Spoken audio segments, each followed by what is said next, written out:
Hello student, class 12th। आज हम chapter number 2 का कुछ प्रैक्टिकल करने जा रहे हैं। इसमें पहला क्वेश्चन है आपका, उपभोक्ता दो वस्तुओं का उपभोग करेगा, उसमें आपको वस्तु की कीमत ज्ञात करनी है। इसका मतलब जो ये समीकरण है वो हमारा बजट रेखा से संबंधित समीकरण है, जो एग्ज़ाम के पॉइंट ऑफ व्यू से भी इम्पॉर्टेंट है। उपभोक्ता यहाँ पे दो वस्तुओं का उपभोग करेगा, जिसमें वस्तु की कीमत P1 आपको 4 गिवन है, जो कि प्रारंभिक कीमत है। P2 आपको 5 है गिवन है, जो कि आपकी वर्तमान कीमत है। M यहाँ पे उपभोक्ता की आय को प्रदर्शित करता है, जो कि आपकी 20 रुपये है। प्रश्न के अनुसार हमें बजट रेखा का समीकरण निकालना है। हमने पढ़ा था कि बजट रेखा का समीकरण होता है P1x1 plus P2x2 is equal to M, यानी जितनी भी इन वस्तुओं को उपभोक्ता इस कीमत पे खरीदेगा वो उसके आय के बराबर होनी चाहिए। ये हमारा बजट समीकरण होता है। इसमें हमें P1 4 गिवन है, तो हम यहाँ पे P1 की जगह 4 लिख देंगे। x1 हमें यहाँ पे गिवन नहीं है, तो हम x1 का x1 लिख देंगे, प्लस P2 हमें 5 गिवन है, हम 5 लिख देंगे। x2 हमें गिवन नहीं है, हम फिर x2 लिख देंगे, और m हमें गिवन है, m हम 20 लिख देंगे।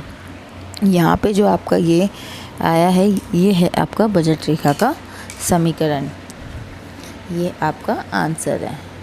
नेक्स्ट है आपका, आय का संपूर्ण व्यय वस्तु 1 पर करें तो वस्तु की कितनी मात्रा उपभोग करेगा। इसके कहने का मतलब है, यदि एक उपभोक्ता की आय तो वही है 20 रुपये, लेकिन वो सिर्फ वस्तु 1 का उपभोग करता है, तो वो वस्तु 1 की कितनी इकाइयाँ खरीद पाएगा। अगर सारा पैसा वस्तु 1 खरीदने में लगा देगा तो वस्तु की कितनी मात्रा वो खरीद पाएगा। तो इसका फॉर्मूला लिखिए,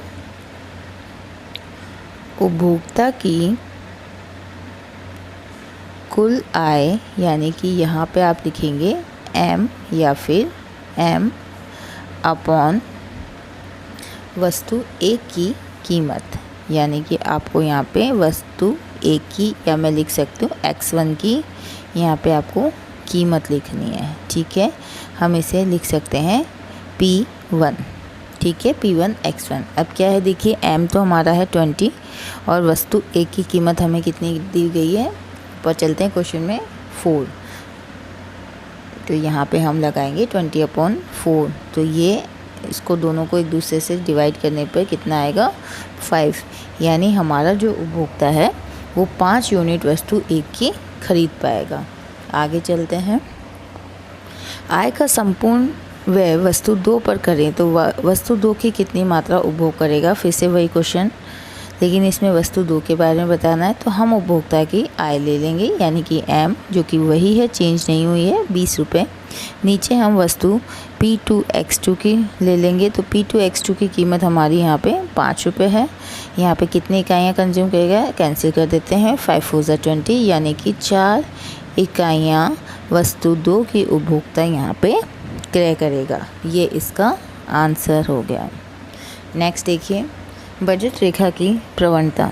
बजट रेखा की प्रवणता का फॉर्मूला था, मैंने आपको कहा था कि बजट रेखा क्या होती है, नीचे की ओर जाती है। नीचे की ओर जाने का मतलब है कि एक वस्तु का त्याग होगा और दूसरी वस्तु में वृद्धि होगी।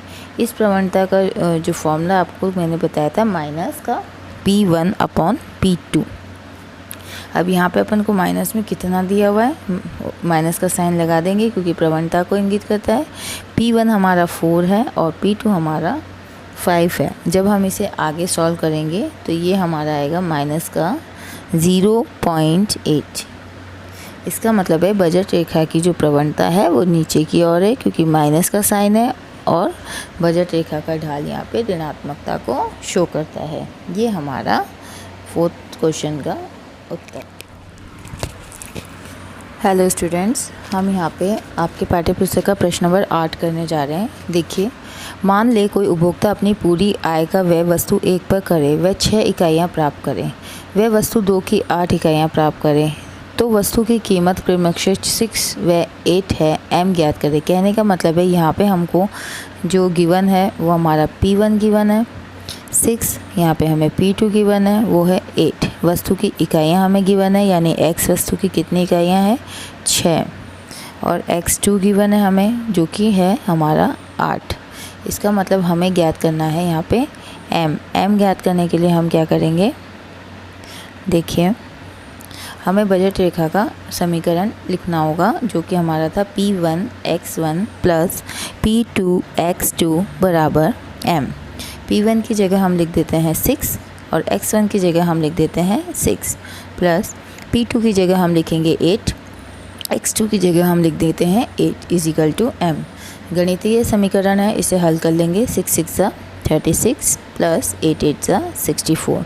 जब हम इन दोनों को ऐड करते हैं तो हमारा m यहाँ पे आता है 100, यानी यहाँ पे उपभोक्ता की आय कितनी हो गई 100। ये हमारा आंसर है। उपभोक्ता के बंडल लिखना है, जिन लिखें यदि दोनों x1 और x2 वस्तु की कीमत 10 है, यानी यहाँ x1 की कीमत भी 10 है और x2 की कीमत भी 10 है और उपभोक्ता की आय यहाँ पे आपको 40 रुपये दी गई है। सबसे पहले हमें ये बताना है कि जो उपभोक्ता अपने 40 रुपये से जितने भी बंडल ले सकेगा उन सारे बंडलों को हमको यहाँ पे लिखने हैं। तो उपलब्ध बंडल कौन से हैं? सबसे पहले हम 0 से प्रारंभ करते हैं, यानी हम x1 की 0 इकाई खरीदें तो और x2 की 0 खरीदे तो देखिए 0 10 0, 0 10 0 यानी 0, यानी ये वाला बंडल वो ले सकता है, लेकिन वास्तविकता में 0 0 बंडल नहीं लेगा। दूसरी अगर हम लेते हैं x1 की 0 और x2 की 1, तो यहाँ पे उपभोक्ता के 10 रुपये खर्च होते हैं, ये वो ले सकता है। दूसरा बंडल हम लिखते हैं 0 और 2, यहाँ पे उपभोक्ता के 2 × 10 20 रुपये खर्च होते हैं, ये वाला बंडल भी वो ले सकता है। दूसरा है आपका 0 और 3, यहाँ पे उपभोक्ता के 30 रुपये खर्च होते हैं, ये वाला बंडल भी वो ले लेगा।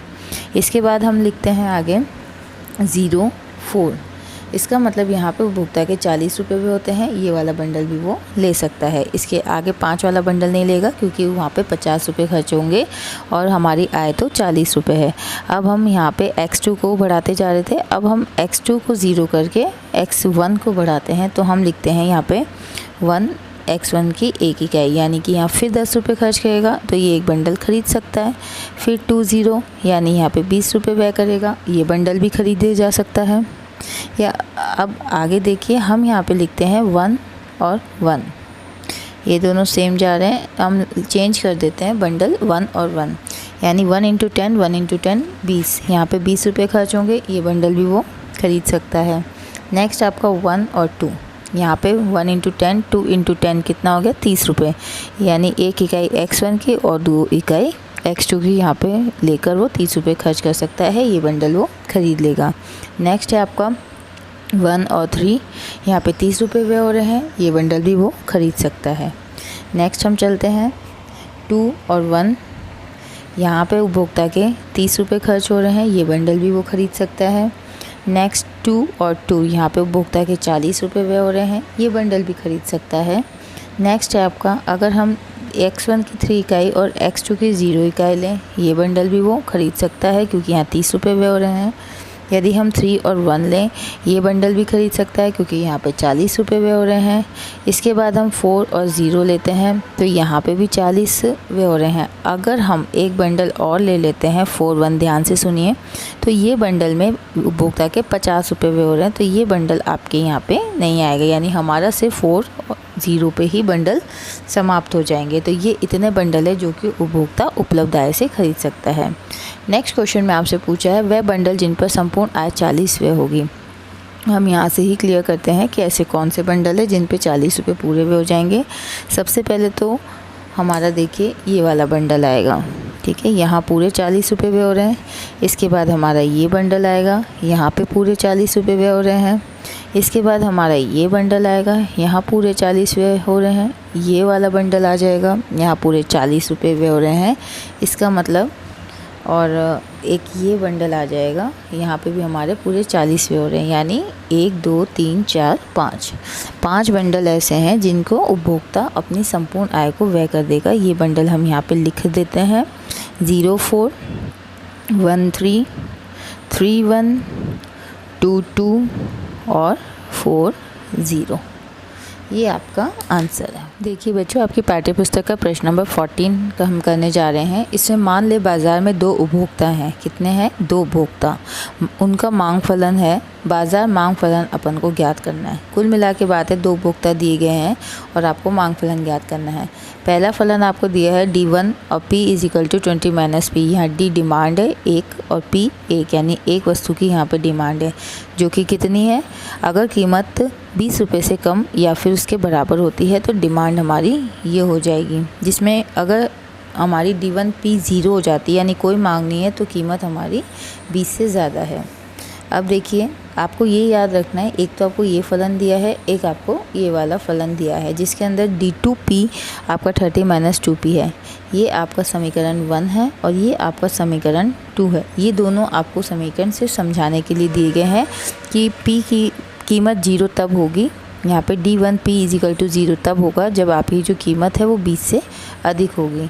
ये चीज़ समझाने के लिए आपको इन दोनों समीकरणों को याद रखना है और उत्तर में इन दोनों समीकरण को मांग फलन ज्ञात करने के लिए जोड़ देना है।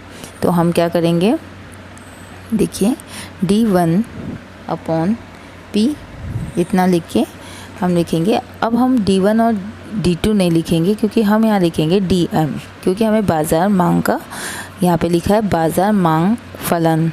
ये मांग है, आपको बाज़ार मांग फलन दी हुई है। यहाँ पे आपको अलग अलग उपभोक्ता के अलग अलग मांग फलन दिया था। ये एक उपभोक्ता का मांग फलन है, ये दूसरे उपभोक्ता का मांग फलन है। यहाँ आपको बाज़ार मांग फलन ज्ञात करना है, इसलिए आप यहाँ पे लिखेंगे DM। इसको ऐड कर देंगे। हमने जैसे पढ़ा था पहले भी कि हम क्या करते हैं, D1 और D2 2 मांग है और इसको ऐड कर देते हैं हम D1 + D2, तो वो क्या हो जाता है DM। इसी तरीके से इस DM को भी हम बाज़ार मांग बोलते हैं और इसका फलन ज्ञात करने के लिए दोनों व्यक्तिगत जो हमको मांग फलन दिए हैं उन्हें हम ऐड कर लेते हैं। तो हमने 20 - P को ऐड कर दिया 30 - 2P से। गणितीय गणना करेंगे। गणितीय गणना में 20 और 30 यहाँ 50 हो जाएगा, -P और -2 मिलकर माइनस का 3P हो जाएगा। अब दिख रहा है कि जो हमारा P है वो या तो बराबर है इसके 15 के, हम इसको या फिर हम इसको नहीं भी लिखेंगे। चलिए इसको हम नहीं लिखते हैं एक बार, यहाँ पे 50 - 3P, यानी आपका हम कह सकते हैं कि जो DM आपका P0 है वो आपका P से या तो ज़्यादा, P जो कीमत है 0 पे वो कीमत ज़्यादा होगी आपकी। और यदि यहाँ पे हम DM P0 ये वाली लाइन भी आप इसको रहने दीजिए, आपका मांग फलन यहाँ पे कंप्लीट होता है -3P। ये आपके बाज़ार मांग फलन है। देखिए, आपको प्रश्न नंबर 15 के अंदर दिया गया है कि वस्तु के 20 उपभोक्ता हैं, यानी एक वस्तु को खरीदने वाले 20 उपभोक्ता है जिनका मांग फलन भी समान है, जो कि DP = 10 - 3P आपको गिवन है, जिसमें कीमत आपकी 10/3 से या तो कम है या फिर बराबर है। अब इस स्थिति में हम क्या करते हैं, हमें कुल उपभोक्ता यहाँ पे दिए गए हैं 20 और मांग फलन हमारे को दिया गया है समान, तो हम समान मांग फलन को यहाँ पे लिख लेते हैं। यानी एक जैसे मांग फलन है, व्यक्तिगत है, सबके अलग अलग है लेकिन समान है। अब ये चीज़ समान है और उपभोक्ता 20 यानी 20 के 20 उपभोक्ताओं का मांग फलन समान है, तो हम इसे 20 से गुणा कर देंगे जिससे हमारा बाज़ार मांग निकल के आ जाएगा। तो हमारा DM यानी कि M मतलब बाज़ार मांग क्या निकल के आ जाएगा, 20 × 10 यहाँ पे आपका आ जाएगा 200 - 20 × 3 60 और P, ये आपका बाज़ार मांग फलन है। ये आपका आंसर है बाज़ार मांग फलन। नेक्स्ट क्वेश्चन है आपके पाठ्य पुस्तक का क्वेश्चन नंबर 22। इसके अंदर देखिए, ये पहले से यहाँ पे सॉल्व है, मैं आपको समझाती जाती हूँ। आपको क्वेश्चन के अंदर P1 कीमत गिवन है 4 रुपये, P2 कीमत गिवन है 5 रुपये। वहीं P1 कीमत पे आप वस्तु की Q1 लेते हैं यानी क्वांटिटी 25 यूनिट, और P2 कीमत पे आप लेते हैं Q2 यानी कि 20 यूनिट। यानी P1 जो है वो हमारी प्रारंभिक कीमत है और P2 हमारी वर्तमान कीमत है। इसी प्रकार Q1 हमारी प्रारंभिक मात्रा है और Q2 हमारी वर्तमान मात्रा है। इसके अंदर हमें कीमत की लोच ज्ञात करनी है। कीमत की लोच ज्ञात करने के लिए हमें एक फॉर्मूला दिया गया था ED को हम लिखते हैं E मतलब इलास्टिसिटी और D मतलब डिमांड। ED = डेल, डेल का मतलब होता है change, del Q/Q × P/del P। इसके अंदर डेल Q निकालने का फॉर्मूला आपका होता है डेल Q Q2 को माइनस कर दो Q1 से, और डेल P निकालने का फॉर्मूला है P2 को माइनस कर दो P1 से, यानी P2 और P1 का अंतर आपका डेल P कहलाता है, Q2 और Q1 का अंतर आपका डेल Q कहलाता है। यहाँ पे आपका P2 5 दिया है और P1 4 दिया है, इनको लेस करके आपने लिखा 1, तो हमने डेल P की वैल्यू लिख दी यहाँ पे 1। P मतलब हमारा P1 है, P1 हमें कितना गिवन है 4 गिवन है, हमने लिख दिया 4। डेल Q को हमने ऐसे ही Q2 से Q1 को घटाएंगे, यानी हम यहाँ पे क्या करेंगे 20 में से 25 को घटाएंगे तो हमारा कितना आ जाता है माइनस का 5, तो हम यहाँ लिख देंगे माइनस का 5। Q1 हमारा 25 है, हमने 25 लिख दिया। जब हमने इसे कैंसिल किया तो हमारे पास आ गया -4/5। इस -4/5 को हम -0.8 करके लिखेंगे। साफ यहाँ दिख रहा है कि -0.8 है वो इकाई यानी कि 1 से कम है। इकाई 1 से कम होने के कारण यहाँ पे जो उसकी मांग है वो कैसी है, बेलोचदार मांग है। इक्वल टू 10 - 3p है, ये आपका मांग वक्र है। और कीमत आपकी 5/3 यानी 5/3 है, जिस पर आपको लोच ज्ञात करनी है। यानी यहाँ पे आपकी कीमत आपकी है दी गई है, जिस कीमत पे आपको वस्तु की लोच ज्ञात करनी है। हमारे यहाँ पे समीकरण दिया है Q = A - BP। इसका मतलब क्या है कि हमको यहाँ पे मात्रा ज्ञात कर सकते हैं इस समीकरण से। तो इसका समीकरण जब भी आपको लोच ज्ञात करनी हो और कीमत गिवन हो तो आप ये वाला समीकरण लगा देंगे। इसमें देखिए A हम किसे मानते हैं, हमारे 10 को, और यहाँ पे B हम किसे मानेंगे, हमारे इस 3 को, और P की जगह हमारी क्या दी हुई है, हमें 5/3 हमको यहाँ पे ये P दिया हुआ है। तो हम इसे समीकरण में बैठा लें। Q = भाई इसी कीमत पे हमको पहले तो मात्रा ज्ञात करनी पड़ेगी, तो मात्रा ज्ञात करने का फॉर्मूला हमें दिया है। तो A की जगह मैं 10 लिख दूँ, -B की जगह मैं 3 लिख दूँ, और P की जगह मैं 5/3 लिख दूँ। यहाँ पे मैंने 3 से 3 को कैंसिल कर दिया तो मेरे पास कितना आया 10 - 5, यानी कि 5 मेरी क्या है यहाँ पे क्वांटिटी है। इस तरीके से मैं यहाँ पे इसको सॉल्व कर देती हूँ, ठीक है। लेकिन मुझे क्या करना है, यहाँ पे लोच का पता करना है कि इस वाली क्वांटिटी पे मेरी लोच क्या है। तो इसमें एक फॉर्मूला और लगाइए, वो है आपका, देखिए लोच का फॉर्मूला होता है ED, यानी लोच याद करनी है। ED = BP, यानी B को P से गुणा करेंगे, A - BP। सबसे आसान फॉर्मूला है, BP नीचे BP और A से माइनस करना है। अब वापस चलिए, यहाँ पे B मेरा कितना था, B मेरे को यहाँ पे 3 गिवन था। देखिए फॉर्मूले में मैंने B कितना लिया है, 3 गिवन है। यहाँ मैं एक बार लिख देती हूँ A कितना, देखिए इसको मैं यहाँ लिख देती हूँ। A मैंने 10 माना है, B मैंने 3 माना है, ठीक है। तो अब मैं यहाँ पे इसको सॉल्व कर देती हूँ। देखिए B मेरा है 3 और P मेरे को कीमत दी गई है 5/3, तो मैं यहाँ 5/3 कर दूँ। अब डिवाइड है, यहाँ पे मैं डिवाइड का साइन लगा दूँ।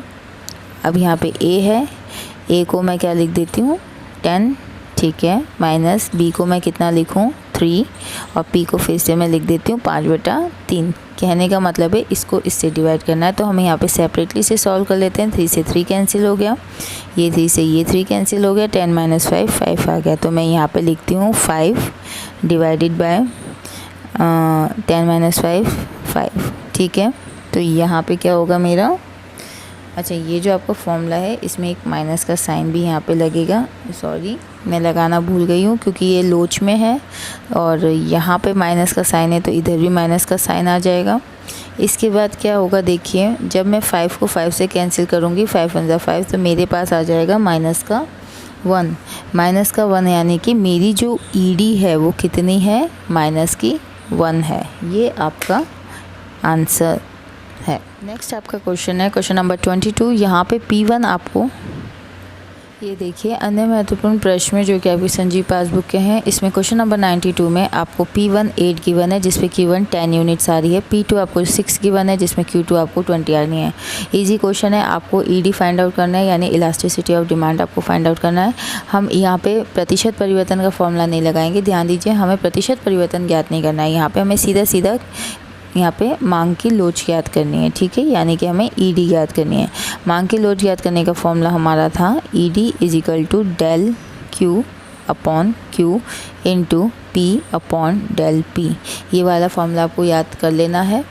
इसके बाद डेल क्यू यानी कि क्यू में कितना चेंज है, Q2 से मैं Q1 माइनस कर दूंगी तो कितना आ जाएगा मेरा 20 माइनस 10। ये देखिए अगर मैं यहाँ पर डेल क्यू में Q2 माइनस Q1 कर देती हूँ, Q2 मेरा 20 है और Q1 मेरा 10 है, तो मेरा यहाँ पे आ रहा है 10। मैं डेल क्यू की जगह 10 लिख देती हूँ। Q मेरा Q1 है यानी कि 10, मैं यहाँ 10 लिखूँगी इंटू P1 मेरा 8 है, मैं यहाँ 8 लिख देती हूँ। फिर है डेल P, दोबारा से इसे यहाँ पे सॉल्व करेंगे। डेल P2 माइनस P1 है, P2 मेरा यहाँ पे 6 है और P1 मेरा 8 है, यानी मेरी वैल्यू किस में आ रही है, माइनस के 2 में, तो मैं यहाँ पे माइनस का 2 कर दूँगी। इसको मैं यहाँ सॉल्व करती हूँ, 10 से 10 कैंसिल हो गया, 2 4 ज़ा 8 हो गया, यानी कि मेरा आंसर आ गया ED का माइनस का 4। इसका मतलब क्या है, यहाँ पे आपका जो माइनस का 4 आंसर आ रहा है, इसका मतलब ये जो है आपका डेल P, देखिए एक P2 यहाँ पे ये इकाई से अधिक है, तो यहाँ पे हम कह सकते हैं कि मांग कैसी है, मांग आपकी यहाँ पे लोचदार है। क्वेश्चन नंबर 94 के अंदर आपको प्रारंभिक कीमत दी है 4 रुपये, जिस पे आपकी Q0 है 5, आपको P1 गिवन है 3, जिस पे Q1 आपको गिवन है 10। आपको यहाँ पे मांग की लोच ज्ञात करनी है। मांग की लोच का ज्ञात करने का फॉर्मूला हम फिर से लिख देते हैं, del Q upon Q into P upon del P। यहाँ पे हमें पता है Q का हम डिफरेंस लेते हैं, तो इधर देखिए अगर हम Q का डिफरेंस लेते हैं तो हम पहले लेंगे Q1 माइनस Q0, ठीक है। तो 10 माइनस 5 हम करते हैं तो कितना आ जाता है 5। इसके बाद Q हमारा कितना है, Q0 5, ये Q आपका प्रारंभिक Q को रिप्रेजेंट करता है और ये P आपका प्रारंभिक P को रिप्रेजेंट करता है। यहाँ पे प्रारंभिक की P है हमारा 4, तो हम 4 लिख देंगे। डेल P यानी कि चेंज कैसे चेंज होगा, P1 माइनस P0 में होगा, तो जब ये उल्टा चेंज होगा तो 3 में से 4 को लेस करेंगे तो यहाँ पे हमारी क्या आ जाएगा, माइनस का 1 आ जाएगा। अब इस माइनस के 1 को हम यहाँ पे सॉल्व करेंगे। देखिए कैसे, 5 में से 5 कैंसिल हो गया तो हमारे पास कितना आया, 4 अपॉन माइनस 1। तो इसको हम इस तरीके से भी लिखते हैं -4, यानी ये जो -4 है ये क्या है, अधिक है किससे, 1 से। तो हमारी यहाँ पे जो मांग है वो कैसी होगी, मांग अधिक है, तो यहाँ पे हमारी मांग लोचदार होगी। देखिए स्टूडेंट, क्वेश्चन नंबर 96 में वस्तु x की P1 P2 Q1 Q2 हमें गिवन है और वस्तु y की P1 और P2 हमें गिवन है। यहाँ पे हमसे पूछा गया है कि वस्तु x और y में कौन से अधिक लोचदार है, यानी हमें ज्ञात करना है कि कौन सी वस्तु अधिक लोचदार है। तो हम इनको सेपरेटली इनका क्या कर देंगे, ED फाइंड आउट कर देंगे। तो हम पहले वस्तु x का ED फाइंड आउट करते हैं, तो हम यहाँ लिख लेते हैं वस्तु x का ED हमने ज्ञात किया, वही हमारा फॉर्मूला लगा के same del Q upon Q into P upon del P। इस फॉर्मूले के अनुसार डेल Q है हमारा, यानी इन दोनों में चेंज हमारा कितना है 25। हम यहाँ पे लिख देते हैं माइनस का 25, क्योंकि 95 से 120 हमें घटाना है। इसके बाद Q हमारा है 120, हम लिख देते हैं 120। यहाँ पे P हमारा है P1 3 और यहाँ पे P2 माइनस P1 करेंगे यानी कि 1। तो इसको हम यहाँ सॉल्व करते हैं, 3 1 3, 3 4 12 और यहाँ पे कैंसिल होता है 5 से, 5 5 25, 5 8 40। तो हमारा आता है माइनस का 5 अपॉन 8। इस माइनस का 5 अपॉन 8 को हम जब आगे और भी सॉल्व करते हैं तो ये हमारा आ जाएगा 0.625। ये आता है 0.625। इसका मतलब जो 0.625 है ये हमारी इकाई से कम है, इकाई से कम है तो लोचदार है। ये बात तो हमें पता चल गई है, तो इसको हम थोड़ा साइड में एक बार रख देते हैं। दूसरा हमको वस्तु y का ज्ञात करना है, ED। वस्तु y की ED हमें ज्ञात करने के लिए सेम हम वही फॉर्मूला लगाएंगे। इसमें डेल Q में क्या चेंज आएगा, डेल Q देखिए वस्तु y का है 750 माइनस 740। इसका मतलब यहाँ पे डेल Q माइनस का 10 आ जाएगा। Q हमारा 740 है, हम यहाँ पे 740 कर देंगे इंटू P में हमारा चेंज है कितना 10 माइनस 12 यानी कि माइनस का 2। हम यहाँ पे माइनस का 2 लिख देते हैं। इसके बाद हमारा जो P1 है वो यहाँ पे माइनस का 2 नीचे आएगा और ऊपर जो हमारा P है वो कितना है हमारा 12 है, यानी कि हम यहाँ पे 12 लिख देंगे। इसे हम मैथमेटिकली इसे सॉल्व करेंगे, 0 से 0 कैंसिल हो गया, 2 6 12 आ गया, 2 3 6 हो गया, 2 3 6, 2 7 14, यानी यहाँ पे हमारा आ रहा है माइनस का 3 अपॉन 37। ये माइनस का 3/37 है। इसको हम जब आगे और सॉल्व करेंगे तो हमारा आएगा मैथमेटिकल इक्वेशन से। इसको सॉल्व कीजिए। यहाँ पे ये आता है 0.08। कितना आ रहा है? 0.08, जो कि फिर से इकाई से कम है, यानी ये लोचदार है। अब देखिए इन दोनों के अंदर हमें क्या अंतर पता चल रहा है कि जो वस्तु हमसे क्या पूछा गया है कि अधिक लोचदार कौन सी है, तो हमें दिख रहा है कि इसमें लोच अधिक है, ये इसमें लोच कम है, तो वस्तु X अधिक लोचदार है। तो हम यहाँ लिख देंगे वस्तु X अधिक लोचदार है।